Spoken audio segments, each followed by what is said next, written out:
Yes, you are. What's going on, everybody? Welcome to this special afternoon edition of First Take. Thank you so much for hanging with us. Of course, I'm joined by my boys, Stephen A. Smith, Max Kellerman. Fellas, what's the good word? What's going on? How y'all doing? How y'all doing? I'm good. NBA, the gift that keeps on giving, right? Hey, Max. One of the rare moments on this show, Max. I'm actually in a better locale than you. You're chilling where you're chilling. I'm in I'm in LA. I mean, I'm actually chilling a little better than Maximilian. I mean, who would have thunk it? You cannot beat LA. Ask LeBron. But the good words tonight, of course, this afternoon, Molly, are Boogie Cousins. Oh, you know it. Let's get into it. And obviously, I'm holding things down here in Bristol, guys. So we begin with the Warriors, who once again are living up to their mantra, strength in numbers. Golden State reminding everybody there is levels to this, people. The Warriors came out of nowhere and agreed to sign DeMarcus Cousins to a one-year, $5.3 million deal. This, according to our Adrian Wojnarowski. Cousins told the undefeated Mark Spears that he was confused and hurt that he had no offers, even from the Pelicans. Yesterday, he called Bob Myers, the Warriors president of basketball operations, to discuss joining the squad. Now, Stephen A., let me just remind everyone, the Warriors have won 3 chips in the last 4 years. They get rid of JaVale McGee and scoop up Boogie Cousins. What do you make of Cousins falling to Golden State? What I make of it is that there's a whole bunch of punks running around the NBA, and they're called NBA fans. I don't know what the hell is wrong with everybody. I really, really don't. Everybody's acting like this is such a big deal. It's really not that big of a deal, at least not yet. Let me explain. DeMarcus Cousins is a stud. I'm not taking anything away from him. The brother averaged 25 and 13 and 5 last year when he was healthy. We get this. But understand that the injury that he sustained is a 12 to 15-month process before you can even start playing basketball again. That doesn't even bring into play the fact that you've got to get the rust off of you. You've got to get yourself in the playing shape.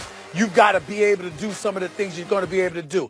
The Warriors have no risk here. You have a situation where JaVale McGee, Mr. Shaq and the Fool himself, is no longer with the team. You got Pajulia. You've got Klay Thompson, Steph Curry, Kevin Durant. DeMarcus Cousins wouldn't even be a top 3 offensive option on the Golden State Warriors. And that's when he's healthy. So now that he's not healthy and he has to get himself back into shape, you got to understand that the Golden State Warriors are hopeful that he could give them something. But if he can't give them anything, he only cost them $5.3 million.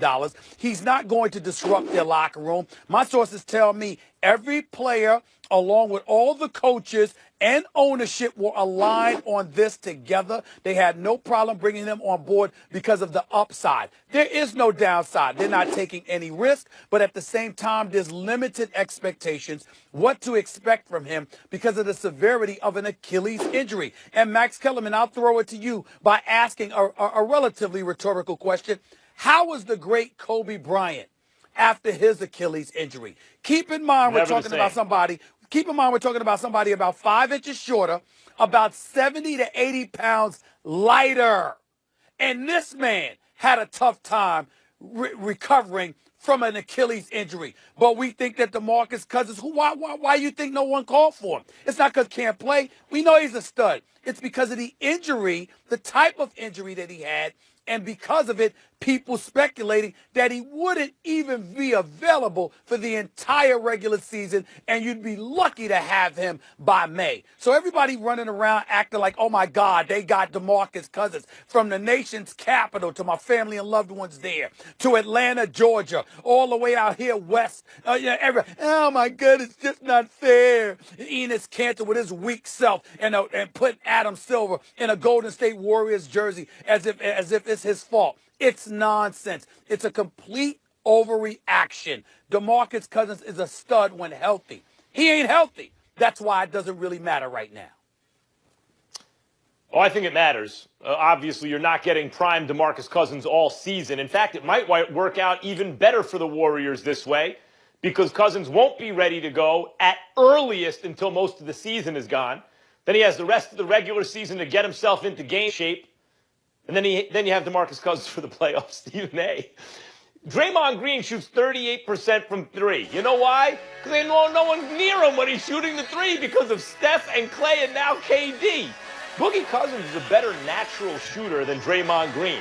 And there won't be anyone within a country mile of him if and when they play 5 out. All they need from Boogie Cousins by the time the playoffs roll around is, what, 18 good minutes? Now, his game was never predicated on athleticism anyway. He's not fast. He doesn't jump high. He does it with, obviously, great dexterity. He has natural ability that way. In order to have skills as finely tuned as his, you had to put in that work. And he's smart. He processes information quickly and makes smart decisions. That's the kind of ball he plays. He's less reliant on athletic ability than others. Now, the Achilles point is true. Adrian Peterson fooled everyone into thinking that just anyone can come back from catastrophic injury like that and be the same. In the NBA, the only superstar who came back and still had greatness in him after that injury that I can think of is Dominique Wilkins. And the reason I know that is because when it happened to Kobe Bryant, that's all we talked about on LA radio for about a year, right? Like, well, how can Kobe get back? Will he ever be the same? And of course, the answer was no. But if the Warriors have just 18 good minutes from DeMarcus Cousins in the playoffs, then the best team in basketball just got, on offense at least, completely unguardable and even more ridiculous. I'm not disputing that. What I'm saying to you, Max, is this. There's a lot of ifs in your arguments. They're valid ifs. I'm not questioning that. But the fact that there's so many ifs, doesn't it annoy you to the nth degree that you got a whole bunch of folks who's supposed to be Rough Riders are out here crying and whining about Boogie Cousins or the Golden State Warriors when we don't even know if the man going to play before May? I mean, doesn't that Stephen A., if he's going to be healthy, though, he's going to be a problem. 5 All-Stars on that team. He's going to be motivated coming back from injury. Hold on, Molly. Yeah. Hold on, Molly. There's a retort to that. Okay. Number one, because it's the Achilles, I just highlighted if he's ready is a big question mark. Number 2, he still ain't even the third offensive option. I mean, do you know that they told the Warriors told him before bringing him on board yesterday? Did you know that the Warriors told him, look, man, don't expect more than about 5 to 7 shots a game. I mean, you see what we have. We don't need but so much from you. They already told him that. He's great when he's the number 1 or number 2 offensive option. He's versatile. How's he gonna be when he's the a good 4th passer. option? He can create his own shots for other people. He's actually the best thing he does is pass. He's a brilliant. He's one a of the brilliant best passing big men I've ever seen. He has bulk with game. But guys, hold on, y'all. Hold on, y'all. Last comment, Stephen A. Then we got to move forward. Hey, y'all. Wait a minute. He's a brilliant passer. Yeah. Have you seen the Warriors pass? I mean, my God, they already could do everything that he does. So yeah, what? That's the point. Hold up. Time out. It's more to say. Time out. That's the point. The things that the Warriors do well, some of the offensive things, Boogie Cousins does well, but he's almost 7 feet tall. So now the Warriors' so-called small ball lineup, the lineup of death, if and when Boogie gets healthy, this from the same is Max still Kellerman. small ball, but with tall guys. Gentlemen, Clay is big, KD is big, it's Boogie's too many big. basketball. It's too many We basketball. only got too many 90 basketball. minutes, but fellas. Suddenly, no. Come on now. Gotta keep it moving. Stop whining. All right, Stop whining. Let's just say everybody's got an opinion, right, on this DeMarcus Cousins move, and it's getting mixed reviews. Stephen A. alluded to it, and you know Enos Kanter always down for a good time on social media, posting this image on Twitter with the caption, Adam Silver has agreed to a mid-level extension with Golden State. League sources tell me. So, Max, obviously we know he's just playing, but in all seriousness, do you think this move is good or bad for the association? It's neither. I mean, if I have to say which one it is, it's good. Other teams need to get their game up. Look, the Warriors are run brilliantly. I don't think that this is a no-risk move, Stephen A., because you're bringing in a guy who does throughout his career want the ball, and because he is so excellent on offense, the temptation is to give him the ball, right? And then run your offense through him as a big. So it's not like there's no upside, that there's no risk, because the Warriors already function nearly perfectly. You're bringing in an X factor. But the point is the Warriors are brilliant at taking calculated risks. Steph Curry was the 7th pick, Clay the 11th, Draymond the 35th. That's the 2nd round. Because, by the way, they had Mark Jackson. Everyone's coming along. They took a risk by getting rid of Mark Jackson. They felt the offense was stagnant. There weren't enough. They were like dead last in passing. They bring in Steve Kerr. That was a risk. They take off. Even Andre Iguodala at the time, 4 years, $12 million a year. Why didn't someone else give him a better deal than that? They bring on it. They make smart decisions. They take calculated risks. And as a result of the unselfish and excellent culture they've created, look at the way Steph Curry plays, who for years was their best player.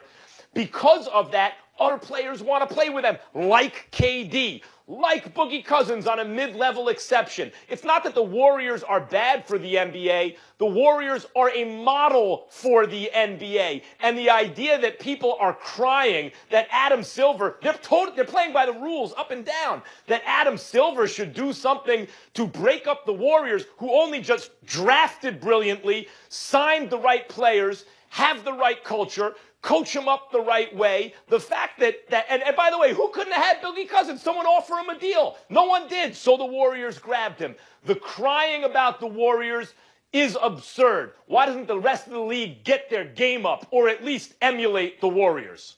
Well, the answer to the question is very, very simple. It's bad for the NBA. It's beautiful for Stephen A. Smith. Let me be the first to explain. I love the fact that other teams are getting exposed for what's transpiring. You have a lot of people that are so busy trying to keep their job that they forget to do their job. That's not a problem for the Warriors, number one. Number two, the level of selflessness that is exhibited by the star players. Does it really, really get more unselfish than Steph Curry, than Kevin Durant? We're talking about two elite players in the game of basketball who care about winning, who care about unselfishness, who care about themselves and their own humanity as human beings than more so than they do about money or anything else. These guys are all about the right things.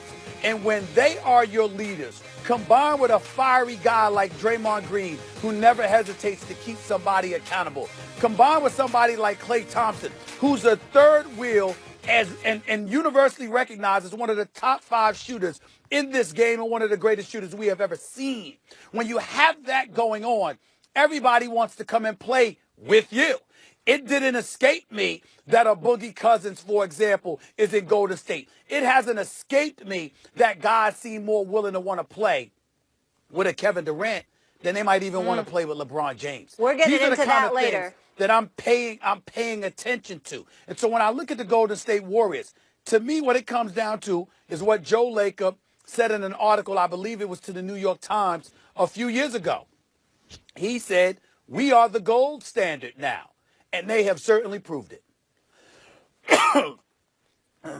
Yeah, we can leave it there, guys. I just got to say one thing. I know we've had the Warriors compared to the Patriots, and you're going to call me a homer for this. I don't even feel like they're the Patriots anymore. I feel like they're UConn women's basketball at this point. That's how dominant this squad is going to be, in my humble opinion. We will leave it there, guys. Lots more to come, including a member of the 2019 class who is fed up with his current team.